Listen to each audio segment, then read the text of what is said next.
I was 42, 90 days sober, and homeless with a 3.5-year-old little boy. I was just winging it on staying sober, barely hanging on. Where are we gonna sleep tonight? What if there was no room here?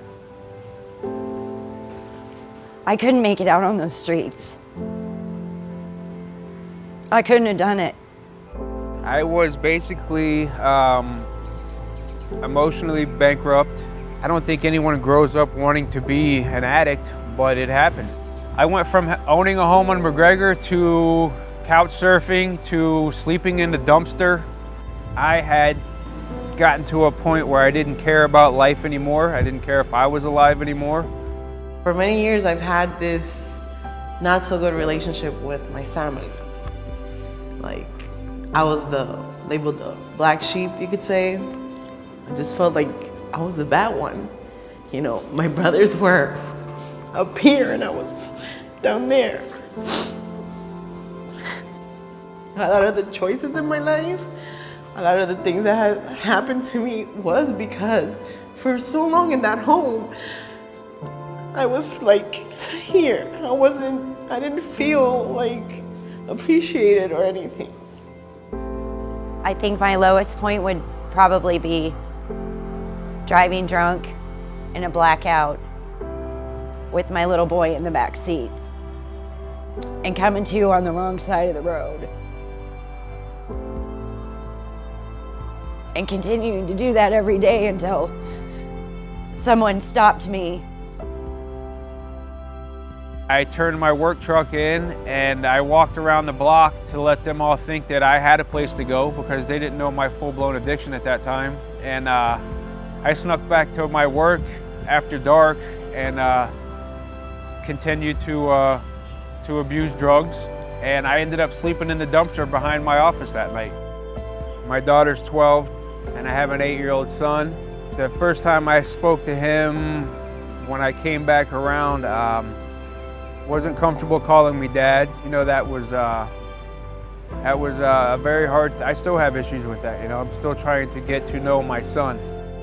We ended up having a huge argument and she told me, you need to get out right now and you're gonna leave me your kids. At that time, I was at a part-time job, 3 days a week. I'm making enough. So I'm looking around, I'm like, how am I gonna do this? I had lost everything that I had from a young man built, my family, my home, a relationship with my parents. It was gone, and I didn't see a way back out of it.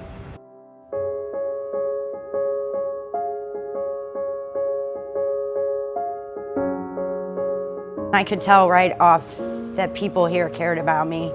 This place has given me a hope that I've never had before.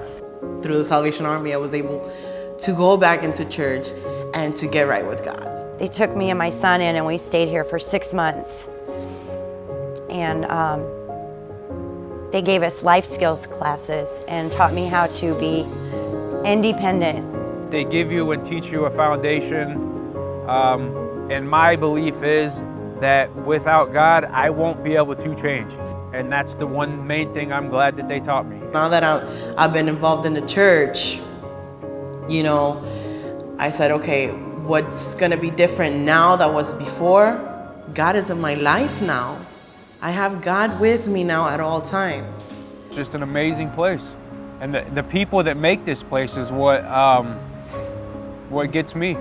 The people I work with, the people that that come into your life, you get smiles, you get hugs. Being here in the Salvation Army has helped me to be more of a helper with people. I can honestly say that not until I sought help from here and then accepting God in my life again, I know for a fact that nothing else will work. I've tried it. One thing that we do now that my kids didn't do before are prayers. I truly don't know where I'd be without the Salvation Army. My son jumps in my arms and calls me dad now, and that's an awesome feeling. My daughter loves me again. She was mad at me for a long time, but I get them 3 days a week now, and it's the best. I get to act like a 12-year-old again, so.